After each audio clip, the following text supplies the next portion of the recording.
will talk about how can you enable your followers notifications on your app. We're going to figure out the solution or know how you can do that in your app. So all you have to do is so you just go above this sign, click on it here. So then it's going to show for you a list like this here. Then all you have to do just click here on profile, click on it here. Then you come to your profile here. Then all you have to do just go above this sign, click on it here. So then it's going to show for you a list like this here. Click on settings. Then it's going to take you to next CPU. Just go down here, you keep going down. Then you click here on notifications filter.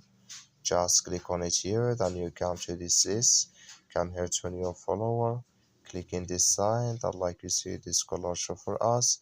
That's mean new follower notifications enabled with us now. Go above save, click on it, and it's going to save with you. That's all you have to do. Thank you for watching. Don't forget to support us by like and subscribe.